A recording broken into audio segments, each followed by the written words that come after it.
ကဲဆိုတော့အခုမင်းညာငါတော်အိမ်မောကြသွားတယ်နဲ့တူတယ်ငါအရန်မှအိပ်ပျော်သွားတာအခုမနေ့ခင်းကျတော့ငါတော်အိပ်ရေးဝသွားပြီကဲပြီးကြရင်လေငါအလုတ်ကတော့ရှောက်ရအောင်မှာဆိုတော့ငါအဲ့လိုမျက်နှာလေးပါလေးတစ်လိုက်ပါအောင်မယ်လေရေတော့မချိုးတော့ဘူးကဲဆိုမျက်နှာလေးတစ်ပြီးသွားပြီဆိုတော့ခုအိတ်ကြီးလေးပါလေးတွက်လဲလာအောင်မယ်အင်ကြီးလေးကိုတော့ငါဂါဝင်လေးပဲဝတ်လိုက်ရင်ကောင်းမယ်ထင်တယ်ဝတ်လိုက်အောင်မယ်ကဲစပင်လေးကိုစီးလိုက်တော့ပို့ပြီးတော့လှသွားတယ်ထင်တယ်ကဲအပေါ်ကနေပြီးတော့ပတ်စံအိတ်တော့ယူလိုက်ရမှာမသိတော်မျိုးပါဦးပတ်စံအိတ်ယူနေလို့ရှင်ဟင်းချက်နေကြာနေမှာစိုးလို့တော်ပြီကဲကိုကနဲ့ကိုပဲဟင်းချလိုက်တော့မယ်လာကဲဟိချရလည်းပြီးသွားပြီဆိုတော့ငါလည်းမနဲ့စားလိုက်ပါအောင်မယ်ဘိုက်ကလည်းဆက်စားနေဆိုတော့ဝေါကိုကတကူချက်ပြီးကိုကတကူတော့ပြန်ကြိုက်နေပြီအရင်စားလို့ကောင်းတာပဲအရင်ကြိုက်တယ်တော်တော်လည်းကောင်းတယ်ကဲဆိုတော့သွားပြီးအခုလောသွားပြီးတော့ဗောနော်အဲ့လိုမျိုးဗါလဲပတ်ဆက်အိတ်ယူလိုက်ပါအောင်မယ်ဗောနော်စွနာတော့ပတ်ဆက်အိတ်ယူမလို့ပဲဒါပေမဲ့လည်းအဲ့လိုထမင်းချက်ဟင်းချက်ဆိုပြီးမှဆိုလို့ဗောနော်အဲ့ဒါမလို့ဒါပေမဲ့အခုပဲသွားယူလိုက်တော့မယ်โอเคဒီအိမ်လေးကတော့ငါ့ရဲ့အကြိုက်ပဲဘာဖြစ်လို့လဲဆိုတော့ငါကြိုက်ဆုံးအရာမီးကိုရောင်လေးမလို့လေတော်လေးလေးလာတယ်ဆိုယူရအောင်မယ်ကဲဆိုတော့အဲ့ဒီအန်ဒီတို့ရဲ့အိမ်ကိုလည်းငါတည်ရဲဆိုတော့တွားလို့ရတယ်သူတို့တွေကတော့ကျူရှင်ခေါ်မယ်ဆိုငါလည်းပညာရေးချင်းပြည့်မီရဲဆိုတော့လည်းတွားလို့ရတယ်ဆိုတော့ပြောမစင်တော့အလုံးဝင်လို့ရတယ်ပေါ့ကွယ်သူကတွားလိုက်အောင်မယ်အဲ့ဒီအန်ဒီတို့ရှိကိုသူတို့အိမ်ကတော့ငါတို့နဲ့အရန်သိမ့်မူရေးပါဘူးနည်းနည်းပဲတွားရမှာပါဒီနားရင်ပဲထင်ပါတယ်အိမ်ကတော့အရန်တော့မကြာတော့ပါဘူးဆိုတော့ကားလေးနဲ့ပဲသွားလိုက်တော့မယ် let's go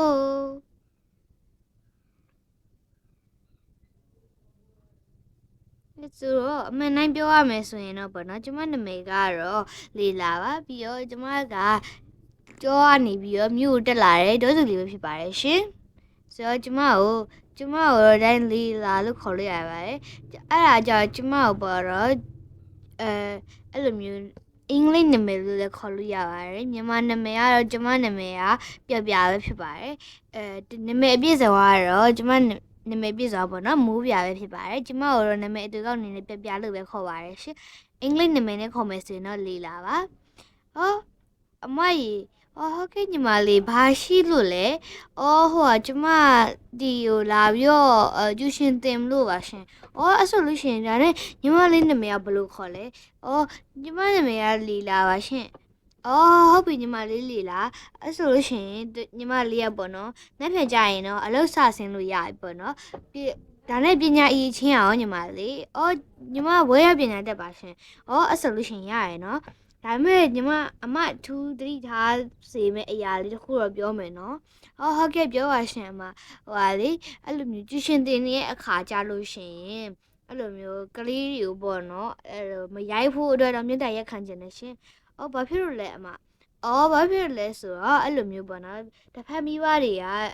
အမတို့ကျူရှင်ခေါ်ထားတဲ့ဆီယာမကအဲ့လိုမျိုးရိုင်းဆိုင်ပါတယ်ဆိုရဲအတန်မကြောက်လို့ပေါ့နော်အဲ့အကြောင်းမလို့ပါညီမလေးကြီးအဲ့မြတ်တရက်ခံကျင်ပါတယ်နော်ဟုတ်ကဲ့အမညီမကလည်းကလေးချစ်တတ်တယ်လေမရိုက်တတ်ပါဘူးရှင်ဖြစ်နိုင်ရင်လေအနည်းဆုံးအရန်တော့မဆူနဲ့နော်ဆူလို့ရတယ်သူတို့ဆိုရင်တော့ဆူပါရှင်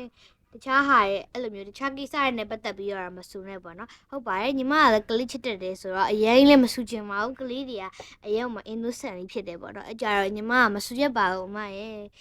ကောင်းတာပေါ့ဟိုကတော့အမရဲ့သမီးလေးစတယ်လာပါဟုတ်လားစတယ်လာလေးချစ်စရာလေးနော်ဟုတ်တယ်သူကအခုမှအသက်7နှစ်ပဲရှိသေးရလေစကားလေးပြောလိုက်မယ်နော်အမအေးရတယ်တော့ပြောဒီနော်ဒီသမီးလေး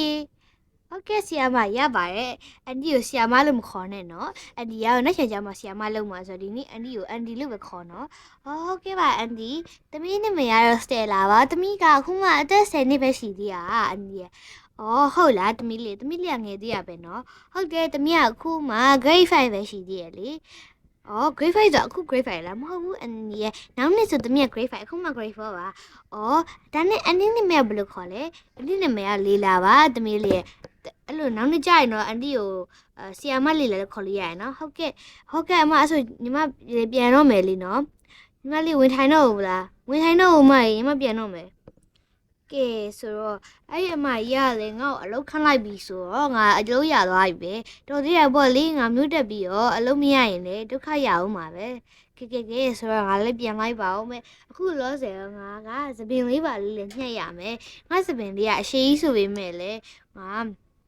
အဲ့လိုမျိုးသပင်လေးညှက်လိုက်တော့ကြာပို့ပြီးတော့ပုတ်ပါသွားတာပေါ့အော်ကလည်းဖြစ်တာလည်းမသိပါဘူးသွားလိုက်အောင်မယ်โอเคဆိုတော့အဲ့ဒီနားမှာစပင်ညက်ဆိုင်ရှိရလို့တော့ကြားတာပဲမသိဘူးတွားပြီးတော့စပင်ညက်ရမယ် let's go တော့ကြမယ်ကဲဒါလေးကကျမအင်လေးပေါ့နော်ဆိုစပင်လေးလည်းညက်ရမယ်ပြီးကြလို့ရှိရင်နောက်တစ်ဘာလို့ကောင်းမလဲစပင်လေးညက်ပြီးွားလို့ရှိရင်ဘယ်သွားရမလဲမသိပါဘူးငါလည်းမြို့ရှောက်ပတ်ချင်နေရတယ်ဘယ်မှမတော်တော့ပါဘူးလေငါလည်းဒီနေရာကိုနှစ်ဆက်လည်းမသိသေးဘူးဆိုတော့နောက်နေ့ကျမှငါကန်းချီလေးပါလေးသွားရင်ကောင်းမယ်ထင်ပါတယ်နောက်နေ့ကျမှပေါ့ဒီနေ့ကတော့မတော်တော့ပါဘူးကဲဒီမှာ beauty salon လေးရောက်ပြီဟောအရင်လာတာပဲဒီမှာဆိုလို့ရှင်ဟုတ်ကဲ့ပါရှင်မေ beauty salon နဲ့ကြိုဆိုပါရယ်။အော်ဟုတ်ကဲ့မညီမလေးဟိုစပင်လေးညှက်ချင်လို့ပါ။အော်ဟုတ်ကဲ့ရှင်ဟိုအနောက်မှာတွားပြီးတော့ထိုင်လိုက်ပါနော်။ညီမလိုက်ခဲ့ပါမယ်။ဟုတ်ကဲ့ပါရှင်အဲ့ဆိုတွားနေမယ်နော်။ဟုတ်ကဲ့အမ။ Oh my god ဒီမှာလူကတော့အရင်ရှင်းနေနေ့လေဘက်မို့လားမသိပါဘူးကွယ်။ဒီမှာအိတ်လေးကိုထားလိုက်မယ်။ Oh my god ငါမျက်နှာအရင်လာသွားပြီပဲ။အမအိုးအရင်လာသွားပြီကျေးဇူးတင်ပါတယ်ရှင်ရပါတယ်အိုးအမလည်းကျေးဇူးတင်ပါတယ်ဘာဖြစ်လဲဆိုအရင်လာသွားပြီရပါတယ်ရှင်ကဲသွားရမယ်အိုးငါရဲ့စပယ်တုံနဲ့တာငါတငယ်ချင်းတွေငါ့ကိုမြင်သွားလို့ကတော့သူတို့ဘယ်လိုများဖြစ်မလဲမသိပါဘူးလေ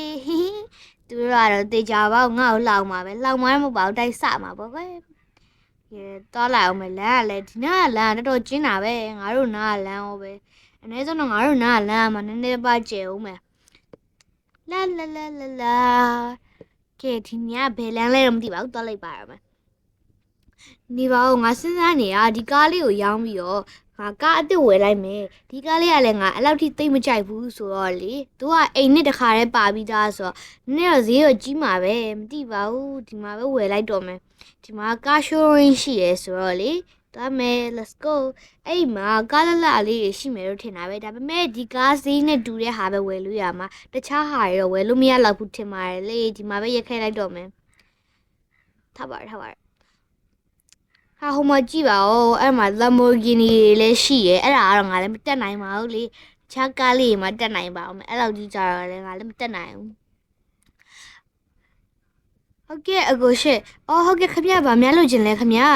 အော်ကျမလေးဟိုအရှိမရေးထားတဲ့ကားလေးကိုရောင်းကျင်လို့ပါရှင်အော်အဲ့ဒီကားလေးကအမရဲ့မော်ရယ်မြင့်တယ်လေအမရဲ့ဈေးကလည်းကောင်းကောင်းရတယ်အမဘာလို့မယူတော့တာလဲအော်ကျမမကြိုက်လို့ပါရှင်အကြောင်းမလို့ရောင်းပြီးတော့ကားလေးတစ်ခုဝယ်မလို့ပါရှင်အော်ဟုတ်ကဲ့ခင်ဗျအဲ့ဆိုလို့ရှိရင်တော့ဟိုနောက်မှာကားပန်းရောင်လေးရှိရဲ့ရှင်ခင်ဗျအဲ့ကားပန်းရောင်လေးတက်ကြည့်လိုက်နော်အော်ဟိုမှာကြည့်ပါဦးကားပန်းရောင်လေးကအရန်လှတာပဲအရန်ဟိုမှာလှတယ်အိုးငါဝင်ကြည့်လိုက်အောင်မယ်သူကဒီမှာတကားလည်းဖွင့်လို့ရတယ်ဒီမှာအပေါ်ကအမိုးလည်းဖွင့်လို့ရသေးရဲ့ဒီလိုလေးလုပ်လိုက်အရင်ကလာသွားပြီဝေါဆိုတော့တပ်ပြောလိုက်ပါဦးမေသူဒီကားတွေအကုန်လုံးကတော့လှတာပဲကဲဟုတ်ကဲ့အကိုရှင်ကျမအဲ့ကားလေးယူမယ်နော်ဟုတ်ကဲ့ပါခင်ဗျအဲ့ကားလေးကဆွမ်းနာအမရဲ့ပန်းရောင်လေးထပ်ပို့ပြီးတော့ဈေးနေတယ်ရှင်ခင်ဗျအဲ့ကြတော့ပတ်ဆက်ပြန်အန်လိုက်မယ်နော်ဟုတ်ကဲ့ပါရှင်အဲ့ဆိုလို့ရှိရင်ပတ်ဆက်ပြန်အန်လိုက်နော်ဟိုကားလေးကဈေးမြင့်မယ်ကျမမကြိုက်လို့ပါရှင်ဟုတ်ပါတယ်သိပါတယ်နားလည်ပါတယ်ကဲဒီမှာပတ်ဆက်လေးပြန်အန်လိုက်ပါပြီနော်ဟုတ်ကဲ့ကျေးဇူးတင်ပါတယ်ရှင်အဲ့ဆိုညီမယူလိုက်တော့မယ်နော်ဟုတ်ကဲ့ပါခင်ဗျကဲအဲ့နာပန်းရံကားလေးကိုယူလိုက်တော့မယ်။ तू ကအရန်မလှရဲပြီးတော့မိုးကလည်းဖွင့်နေရတယ်ဆိုတော့ငါအကြိုက်ပဲ။ကားအစ်စ်ဆိုနည်းနည်းများဟိုဖြစ်နေမလားမသိပါဘူး ငါထင်းတဲ့အတိုင်းပဲဖြစ်တယ်အဲ့လိုမျိုးကတော့ကားဝယ်ရအမြဲဖြစ်တယ်ငါ့ရွာကားလေးဆိုလို့ရှိရင်လည်းအဲ့လိုပဲအဲ့ကားလေးကတော့ငါတိတ်မကြိုက်တော့ဘူးဆိုတော့အဲ့ဟာလေးကိုငါခီးသွားပါညာမှပဲအသုံးပြုရမယ်ပုံမှန်တော်လာဆိုရင်တော့ရွာမှာပဲအသုံးပြုလို့ကောင်းတယ်ဒီမြို့မှာကျတော့အဆင်ပြေဘူးလေနော်အဲ့ကြတော့သွားလိုက်အောင်မယ်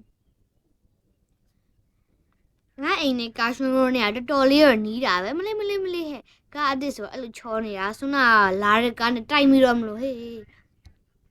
ဒီလမ်းလေးကနေလဲဝင်လို့ရတယ်သွားလိုက်အောင်မယ်မမလည်းကုမ္ပဏီအကြီးကြီးရှိတာပဲတကယ်လို့ငါဆီယမအလုပ်ကိုင်နေပြုတ်သွားခဲ့မယ်ဆိုလို့ရှိရင်တော့ဒီမှာလာလျှောက်ကြည့်မှာပေါ့ခေဟိုနားမှာငါအိမ်လေးရောရောက်ပြီပဲအရှိမငါရဲ့မိကိုရအိမ်လေးငါရဲ့အကြိုက်ဆုံးအယောင်လေးပေါ့โอเคဆိုတော့ဒီမှာရောက်ပြီဒီမှာပဲရက်လိုက်မယ်ကဲဒီမှာရက်လိုက်မယ်အော်နင်းတခိုးကြိုးတွေရှိရဲကားလေးကိုပြန်ပြီးတော့အုပ်ထားအောင်မမို့လို့ရှင်ဝင်ပြီးတော့ခိုးရမှာဆိုလို့ခေဆိုတော့ဝင်တော့မယ်အထဲကိုငါလည်းတော်တော်ညောင်းနေဒီနေ့ကားမောင်းရတာလဲ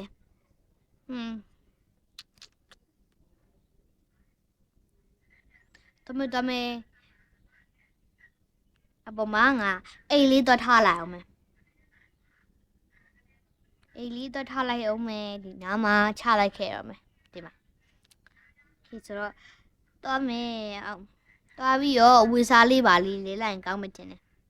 ဝေစားလေးလိုက်တော့ပို့ပြီးပေါ့ပါသွားမယ်ထင်တယ်အဲ့တော့တွားလာအောင်မယ် let's go okay သွားမယ်မဝေစားသွားလဲမယ်ဝေစားအောင်ငါလလေးပဲဝေလိုက်မယ်ကာဝင်လေးဝေလိုက်မယ်စကတ်ပေါ့ကွယ်ကာဝင်တော့မဟုတ်စကတ်လေးဝေလိုက်မယ်ဒီစကတ်လေးကတော်တော်လွှတ်ပဲကြည့်ပါအောင်မွေးမှလည်းအဲ့လိုအဖက်လေးပါတယ်အရန်လှတယ်ဒီမှာကြည့်လာအောင်အဲ့လိုခရမ်းလေးနဲ့ပန်းလေးနဲ့ဆက်ထားတော်တော်လှတယ်ငါအရှိမထိုင်လိုက်ပါအောင်မယ်ညနေတောင်မှစောင်းနေပြီပဲမလေးအရှိမညနေစောင်းစီးကြလေးကြည်ရင်နေရမယ်အချိန်တနားကြာတော့အခါဟိုဒီမှာညတောင်မှမိုးချုပ်သွားပြီငါတနားရီလောက်အမှအေးဆေးထိုင်နေခဲ့တာအပြင်ရှူကေးလေးကိုကြည့်ပြီးတော့မလေးလေဆိုတော့ငါရေချိုးလိုက်ပါအောင်မယ်လေချိုးပြီးတော့မှအိပ်ရဝင်တာအကောင်းဆုံးပဲအဲ့ဒါမှအဲ့လိုတန်ရှင်းဖြစ်မှာဆိုတော့လေအဲ့ဒီချိုးလာအောင်မယ်လာကဲဒီမှာရေလေးချိုးပြီးသွားပြီဆိုလို့ရှိရင်သွားပြီးတော့အဲ့လိုညဝဲအင်ဂျီလေးလဲလာအောင်ညဝဲအင်ဂျီကိုတော့ဒီမီကိုရောင်နေလိုက်အောင်မီကိုရောင်ညဝဲအင်ဂျီလေးပဲဝေးလိုက်တော့မယ်အဲ့ဒါကတော့အကောင်းဆုံးပဲထင်တယ်ဒီမှာလာသွားပြီးမီကိုရောင်လေးနဲ့ကဲဆိုတော့ငါလည်းအိပ်ရတော့မယ်တော်တော်လေးပင်မနေပြီဒီနေ့တနေ့ကုန်လုံးသွားပြီးတော့အဲ့လိုမျိုးကားတွေဘာတွေမောင်းအဲ့လိုလောက်ရတာတော်တော်လေးပင်မသွားပြီ